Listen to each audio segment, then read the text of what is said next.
Bueno, último bloque, lo anunciado, nos acompaña Lucas Ventoso, el concejal de la Unión Cívica Radical. Lucas, ¿cómo estás? Tito, buenas noches, un gusto. Igualmente. Después de algunos chisporroteos que hemos tenido en el Facebook, acá estamos. Sí, pero interesante. ¿Han cambiado el look? Me cansé un poco de mi cara, así que... Se dejó el pelo largo ahora. Me dejé el pelo largo y la barba. ¿Es una promesa? ¿Hasta octubre el pelo largo o no? No sé, la verdad que me cansé un poco de mi rostro habitual y como no me lo puedo cambiar... Cambio el luquete. Me dejé la barba, bueno, para ocultarlo un poco. ¿Cómo marcha todo? ¿Qué balance haces de este tiempo en el Consejo Deliberante? Mira, es interesante cómo viene planteada la política en Pinamar. Creo que el gobierno marcó ciertas políticas públicas importantes donde la Unión Cívica Radical apoyó esas políticas que tiene que ver con la licitación de los espacios públicos, con la remodelación del Frente Marítimo, aún con diferencias en algunas cuestiones. ¿En cuáles? Y por ejemplo con la etapabilidad, yo planteé lo que yo pensé según lo que establece la propia ordenanza, el gobierno interpretó otra cosa, pero lo importante que creo que hay que resaltar es la decisión política del gobierno de llevar adelante una transformación. Que se empezó a hacer. Que se empezó a hacer y que lo establecía la norma. Ahora bien, el cumplimiento de las leyes, de las ordenanzas, que debería ser algo que va de suyo, algo que no es necesario destacar, este gobierno lo cumplió. O sea, Elizalde también pudo haber hecho lo que le decía la ordenanza, que es la misma ordenanza que existe hoy, que ella está haciendo cumplir, pero Elizalde eligió no cumplirla. Y este gobierno eligió cumplirlo. Y ese proceso tan importante para Pinamar, que es la remodelación de todo el Frente Marítimo, se llevó finalmente adelante en la primera etapa. Yo te decía, yo hubiese preferido que fuera con una menor cantidad de balnearios, como establece a mi interpretación la ordenanza, pero destaco esto también porque aún las disidencias con el gobierno siempre fueron interpretadas sin una persecución al que no pensara igual. Lo que yo me pregunto es si una ordenanza se puede interpretar. Y sí, fíjate que los jueces interpretan leyes y nosotros cuando tenemos que interpretar una norma, digamos que hacemos el rol de juez. Está bien, pero la ordenanza es técnica, digamos, en el aspecto puntual del Frente Marítimo. Digamos, sí. Está escrito como debía ser. Mira, te digo, la diferencia en la interpretación es que la primera, a mi entender, la primera etapa de demolición era para la zona crítica y conectado a cloaca. Es UNI, o sea, son así las dos lo cosas. Dice. Bueno, así lo dice. El gobierno interpretó, el gobierno y también otros, los concejales de mi propio bloque, Urrizola y Taurizano, interpretaron lo mismo que el gobierno. Que era todos los que tuvieran conexión a cloacas, no solamente o pudieran conectarse, no solamente a la zona crítica. Ahora, se transforma en un punto anecdótico eso. Ya está. Lo importante es la decisión del gobierno de llevar adelante un proceso histórico para Pinamar que viene de una lucha. Mira, esto tiene que ver con mi acción de amparo en la justicia del año 2007 a la prórroga que dio Altieri en el último de su gobierno. Ahora, esta primera etapa que todos coincidimos que alguien tenía que empezar a hacerla, sí. ¿Qué efectos jurídicos va a traer? Yo creo que hoy los conflictos jurídicos están casi todos resueltos. Queda uno en pie, que es porque se le dio y no lo causó este gobierno. No por defender, es un hecho histórico lo que estoy diciendo. Que han movido a una UTF del lugar donde había licitado y la pusieron en otro lado. Entonces esa UTF genera dos problemas. Donde lo mueven, desplaza a otro, y el que licitó dice, yo compré por un espacio en determinada zona, no me puedes mandar al otro lado sin justificación. Bien. Esa es la última de las disputas jurídicas. Lo demás está resuelto, sí. Incluido CR. Incluido CR. Que va a demolición ahora. Debería ir a demolición, sí señor. Sí, porque si bien esta fuera una de las disputas, el gobierno entendía que debería demoler en la primera etapa, fueron a la justicia y estableció que no es la primera, es la segunda. Con lo cual la diferencia son 6 meses en algo que es digamos, una política de reacomodamiento de todo el Frente Marítimo, 6 meses más, 6 meses menos, no cambia el asunto. Pero esas son las últimas cuestiones que quedan por dilucidar del Frente Marítimo, que ya se llega adelante la segunda y tercera etapa. Y algo importante también es que hemos resuelto esto desde los concejales y el gobierno, porque el gobierno esto lo llevó a la comisión respectiva para que se decida respecto de las licitaciones que quedan desiertas, si se vuelve a licitar para poner otro balneario o se gana playa pública. Y mi postura, la postura del Bloque Radical y la postura también del PRO y del resto de los concejales del Consejo Deliberante fue ganar playa pública. Y en todo caso, el espacio que podría ser del estacionamiento, licitarlo en verano para hacer un stand. Que eso te genera más recaudación que el mismo balneario, eso es interesante, y tenés mucha más playa pública, más espacio público, que eso es... Y es un atractivo. Pinamar ofrece playa. Eso es lo que tenemos que cuidar. Puerto Banús, Sí. ¿qué pasó ahí? En Puerto Banús, a ver, primero yo conozco la situación por notas periodísticas, no vi el expediente realmente, y por declaraciones de los funcionarios de gobierno. Aparentemente dieron cheques en como forma de pago y que fueron rechazados. Y este balneario también mantenía una deuda del año pasado. Justamente se trató este tema en la Comisión de Frente Marítimo y se decidió la demolición y no reconstrucción de nada.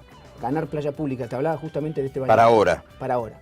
Pero Y digo, otro más. ¿qué pasó? ¿Estuvo bien que el Ejecutivo, debiendo, no sé si es la misma empresa, es otra empresa, es muy llamativo, ¿no? Que debiendo No. el canon anterior, Mira, si hubiese le sabido... aceptara te lo cheques diferidos, ¿no? Mira, en principio cuando uno acepta un cheque, puede certificar el cheque para que sepa que al momento de cobro Sí. tiene fondos. No sé si se hizo. De manera que yo te hablo y no conozco... ¿Pero el no se cobró? expediente. Sé que se salió rechazado según las propias declaraciones del funcionario. ¿Qué era de Mansilla el balneario? Mansilla estaba ahí adentro. Quedó allí en los hechos, porque yo fui y lo vi eso personalmente. Había mucha gente vinculada al PJ, a un sector del PJ, que hizo como base en ese balneario. Dirigente del conurbano, Mansilla, que viene del conurbano, dirigentes locales. Estaban todos en el reducto ese y terminó siendo una gran estafa, casi una alegoría, de muchos comportamientos de esos dirigentes también en la política. Está bien. Se fueron muy sin pagar. mal, se fueron sin pagar Hasta a ningún guardavidas tampoco cobró. a ningún guardavidas tampoco. Sí. Una situación general. Sí. Pero digo, el Estado abonó toda esta situación, porque venían de una temporada ya irregular, eso es lo llamativo, ¿no? Yo desconozco Claro, por qué no certificaron un cheque, pero esto es muy técnico. Pasó lo mismo con Watusi en el último 15-20 días de gobierno de Elizalde con Martín Melía, Matías Melía, perdón. Matías, donde le pidieron un cheque por 8 millones de pesos y yo digo, ¿cómo no van a certificar el cheque? Y cuando fueron a cobrar... 8 palos. Bueno, era casi la mitad o más casi el 70% de todo lo recaudado en el espacio público en el gobierno de Elizalde. Es raro que un contador no lo sepa eso, ¿no? O sea, cualquiera. ¿Viste? Pero es lo mismo. ¿Cómo es que dieron un cheque? Bueno, eso fue mucho peor, porque era casi todo el espacio público de Pinamar. Pero sucede la misma mecánica. Yo como abogado, sé que cualquier comerciante lo sabe, si certifica el cheque en el banco le sale un porcentaje, pero tiene la seguridad... Es una garantía. Al momento de cobro sabés que tenés fondos depositados. Tal cual. Y si no le decís al tipo que te lo dio, me diste un cheque sin fondo, es una estafa esto, vas a la justicia y el tipo no puede entrar. Claro. Entonces, te ahorrás el problema de tener que desalojar a alguien, directamente no entra. Recién me hablabas que había sentado varias políticas públicas que te parecían interesantes, Sí. como reconocimiento a la gestión de Yesa. Sí. ¿Cuáles son las debilidades?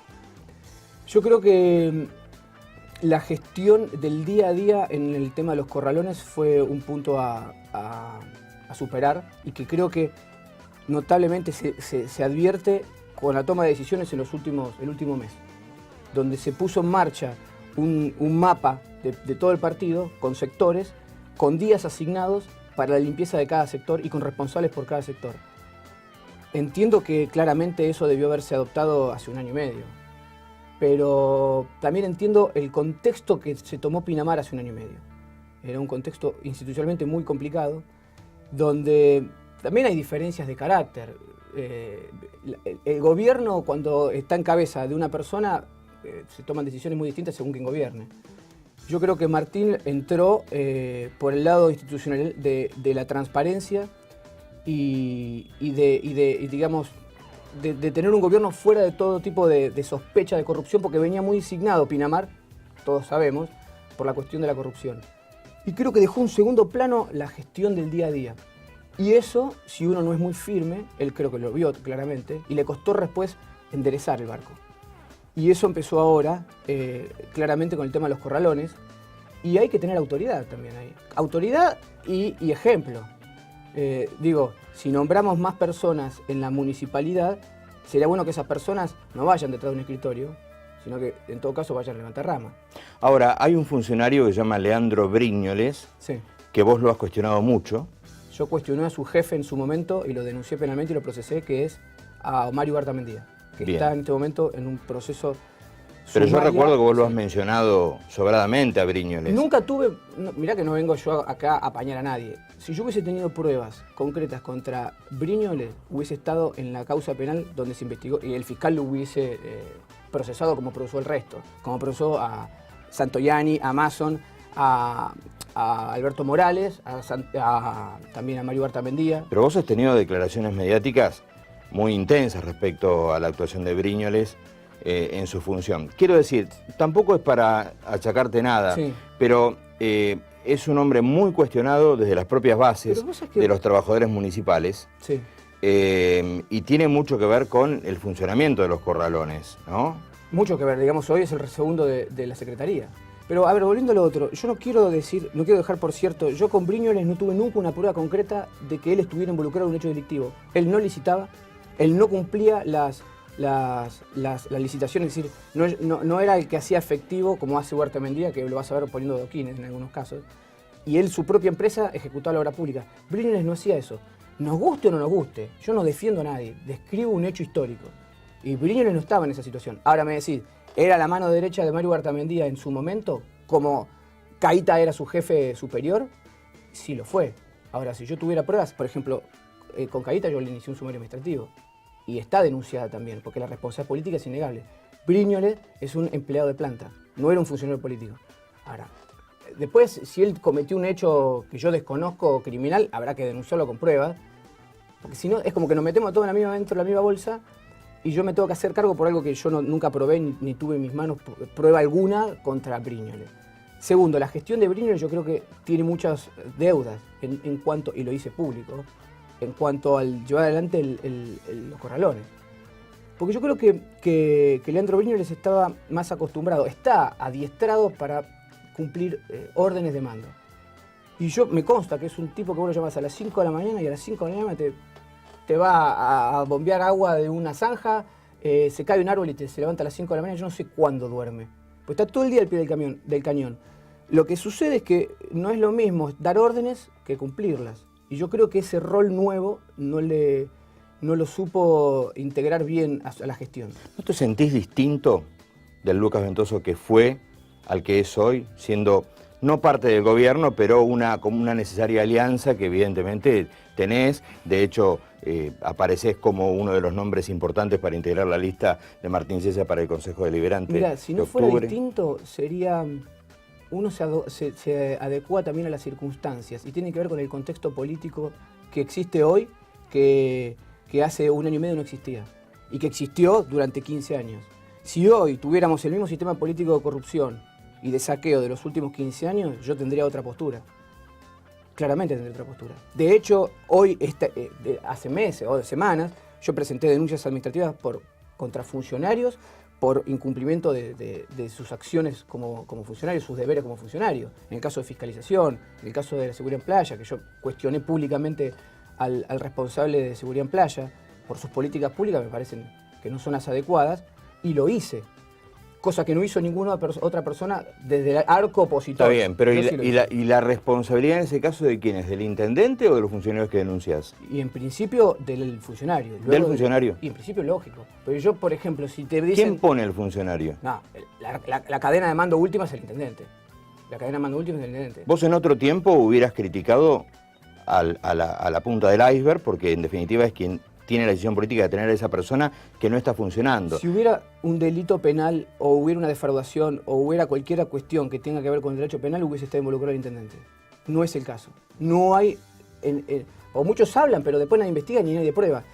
No hay ningún hecho penal que denunciar, y si lo hubiera sería bueno que alguien lo denuncie. De hecho, cuando Propin llevó, que yo ahí discutí con vos públicamente en el Facebook, cuando Propin llevó esto que para mí fue un mamarracho, que fue una puesta en escena, que el intendente fuera a denunciar penalmente a la fiscalía, ¿recordás? Por las declaraciones en la revista Noticias, esa postura de Propin y el Frente para la Victoria, que fue un gran escándalo, era toda una puesta en escena teatral. No les importaba nada, sabían que no era posible que alguien denuncie sin prueba, porque no se puede, Y de hecho el fiscal archivó todo. Yo se los dije previamente en el Consejo Deliberante. Le dije, esto está mal hecho.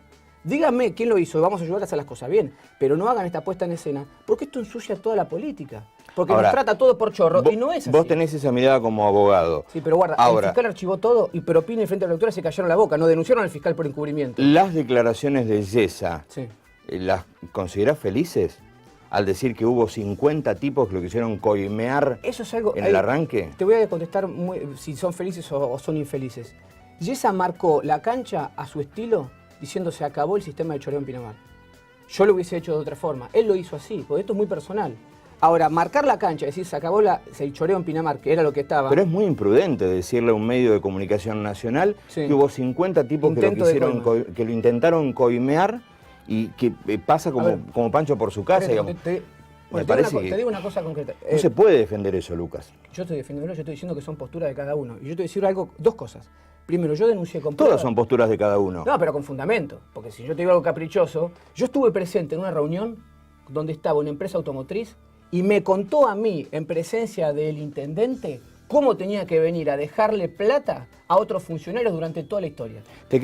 ¿Vos pensás que uno dice, ahora vamos a la fiscalía? ¿Y vos pensás que la empresa te va a decir, vamos junto a la fiscalía? A mí me pasó con Movistar y un pseudo periodista que extorsionaba a las empresas. Yo lo denuncié penalmente. Y los tipos que fueron a exigirle a Yesa que vaya a la justicia, con las pruebas en la mano se callaron. ¿Te quedás un ratito más? ¿Cómo no? Vamos a grabar una segunda parte. Porque ahora, porque nos quedó cortito el tiempo. Tenía razón mi productora, Valeria. Vio que yo reconozco a Valeria Cobo públicamente, como usted tiene razón.